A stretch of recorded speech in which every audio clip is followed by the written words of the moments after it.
Bismillahirrahmanirrahim. Alhamdulillahirabbil alamin. Wassalatu wassalamu ala raddi anbiya wal mursalin wa ala alihi washabihi ajmain amma ba'du.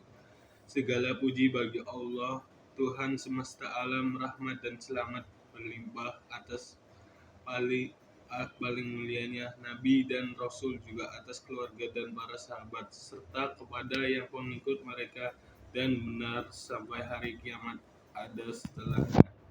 Pertama-tama memanjatkan puji syukur kehadirat Allah Subhanahu wa taala yang melimpah rahmatnya kepada kita semua.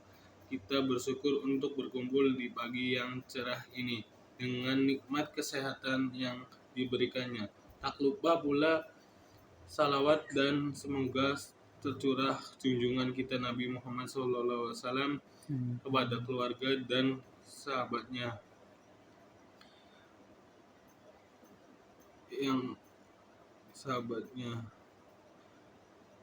dan sahabat-sahabatnya yang mulia. Mari kita bermulai menjelajahi petunjuk hidup yang agung ini dengan tema yang hendak kita bahas pada kesempatan yang berbahagia ini, yaitu tentang adab dan faedah puasa.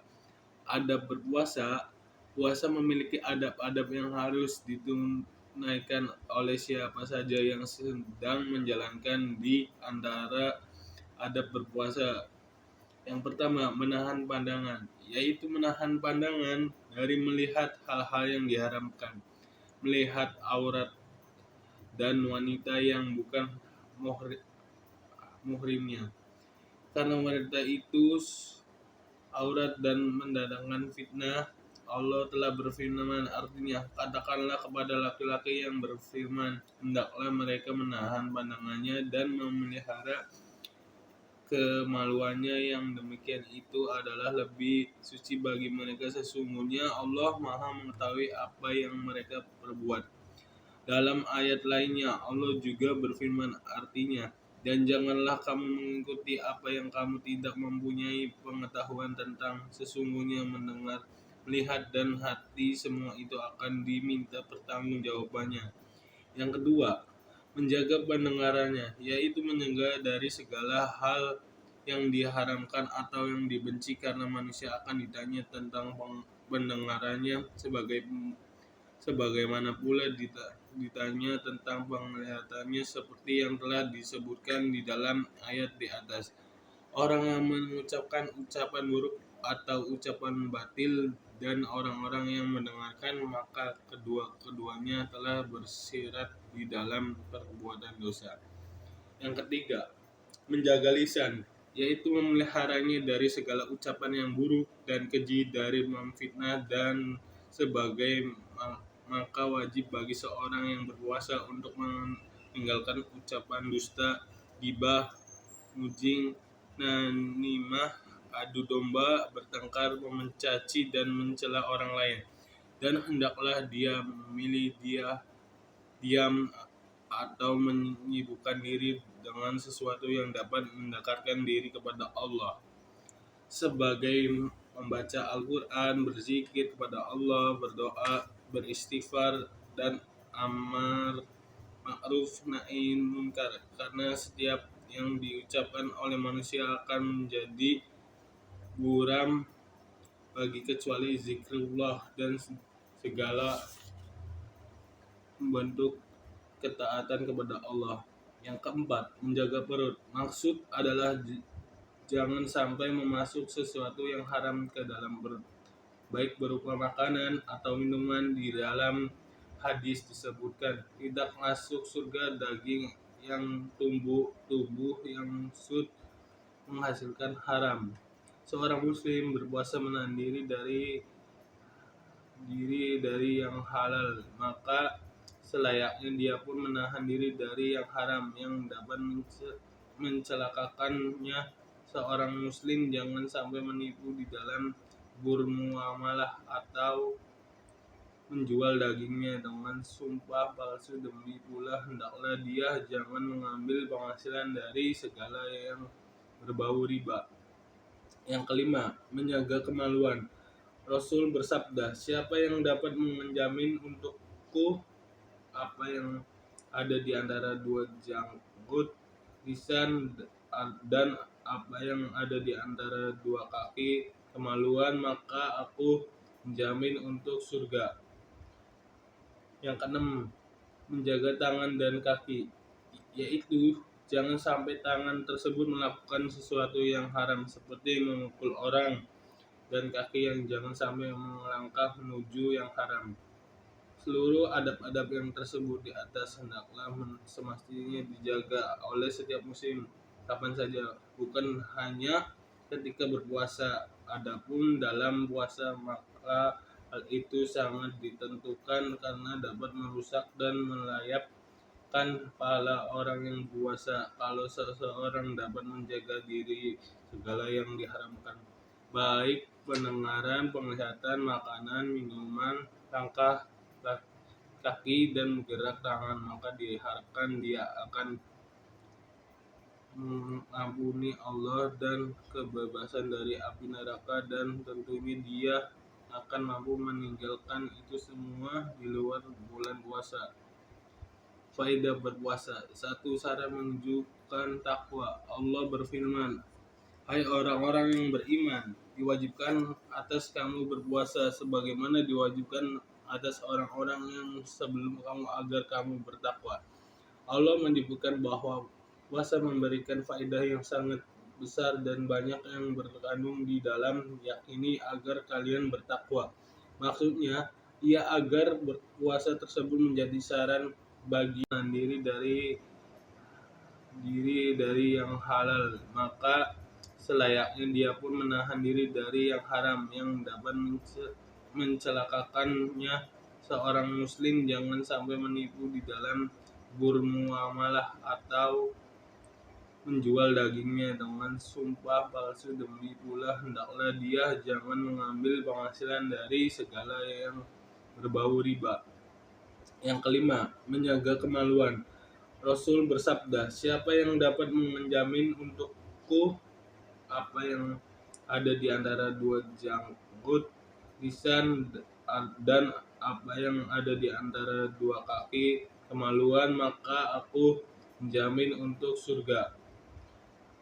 Yang keenam, menjaga tangan dan kaki, yaitu jangan sampai tangan tersebut melakukan sesuatu yang haram seperti memukul orang, dan kaki yang jangan sampai melangkah menuju yang haram.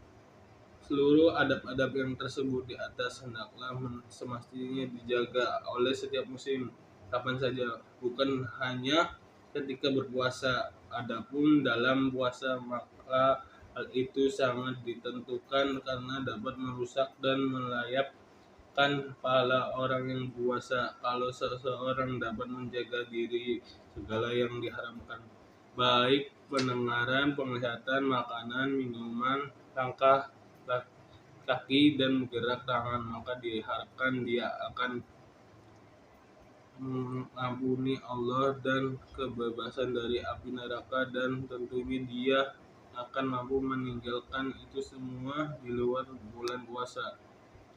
Faedah berpuasa. 1. Cara menunjukkan takwa. Allah berfirman, "Hai orang-orang yang beriman, diwajibkan atas kamu berpuasa sebagaimana diwajibkan atas orang-orang yang sebelum kamu agar kamu bertakwa."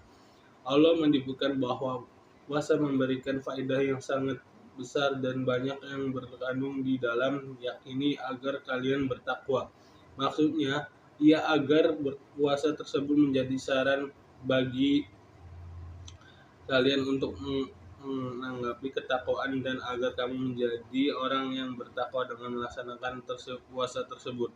Ini semua dikarenakan takwa adalah merupakan segala bentuk perbuatan yang diridhoi dan dicintai Allah dan Rasul, serta meninggalkan segala yang dibenci Allah dan Rasul. Maka berpuasa jalan terbesar untuk mencapai tujuan tersebut yang dapat mengantarkan seorang hamba kepada kebahagiaan dan kemenangan.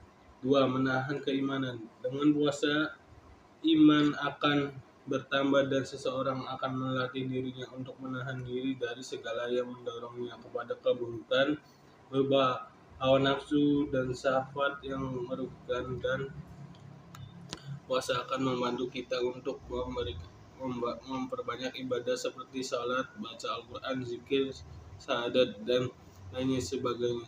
Juga menekankan hawa nafsu agar tidak berjerumus ke dalam ucapan dan perbuatan yang haram, dan ini semua merupakan fondasi utama ketakwaan. Yang ketiga, mengenal nikmat Allah. Dengan puasa seorang hamba akan lebih mengenal nikmat Allah yang telah diberikan kepadanya berupa makanan, minuman, pernikahan, dan seterusnya. Dengan menahan rasa lapar dan haus di satu waktu siang, lalu ia mendapatkan obat di waktu lain malam, akan terasalah betapa besar nikmat Allah yang telah diberikan kepadanya, dan terasa pula bagaimana penderitaan saudara yang hampir setiap hari tidak mendapatkan makanan untuk mengisi perutnya. Yang keempat, melatih kesabaran. Dengan berpuasa, seorang hamba akan menjadi lebih sabar dan tabah di dalam menjalankan ketaatan, menjauhi kemaksiatan, dan menghadapi ketentuan dari Allah, seperti rasa lapar dan haus yang menentukan menyakitkan bagi hawa nafsu manakala dibiarkan. Dengan puasa pula akan lahir rasa syukur kepada Allah atas segala nikmat dan kecukupan, dan lebih nikmat terbesar yaitu takfin untuk dapat menjalankan puasa, karena nikmat diniyah religi lebih utama daripada nikmat dunia. Rasul telah memberitahukan bahwa puasa merupakan salah satu rukun Islam yang kelima. Ia menghapus dosa yang telah lalu. Allah mencintai dan meridai orang yang berpuasa dan memberikan kepadanya pahala yang besar dan rahmat, lalu mengikutinya dengan puasa 6 hari pada bulan Syawal, maka seakan-akan dia berpuasa 1 tahun. Demikian pula bagaimana yang berpuasa 3 hari dalam sebulan, karena kebaikan itu akan dilipat gandakan 10 kali lipat. Itu semua karena keutamaan dan kenikmatan dari Allah. Dan juga merupakan salah satu kemudahan yang diberikan Allah adalah bahwa Dia mengiratkan puasa wajib dalam waktu dan bulan bersamaan, yakni Ramadan. Hal ini dimaksud agar seluruh kaum muslim melakukan puasa dalam waktu yang bersamaan, sehingga akan menciptakan suasana yang kondusif dan membantu terlaksanakan ibadah dengan baik. Maka itu serta dalam menjalankan ibadah puasa akan memberikan manfaat sangat besar dan faedah yang sangat banyak. Sesungguhnya di balik syariat puasa ini terdapat rahasia hikmah yang tidak terhingga, termasuk ditinjau dari sisi kesehatan. Telah dinyatakan oleh dokter bahwa puasa itu dapat menjaga kesehatan, menghilangkan sisa-sisa zat dalam tubuh yang berbahaya, menguatkan serta memperbaiki metabolisme dan fungsi organ tubuh. Maka kita katakanlah bahwa puasa itu mencakup segala kebaikan dunia dan akhirat. Assalamualaikum warahmatullahi wabarakatuh.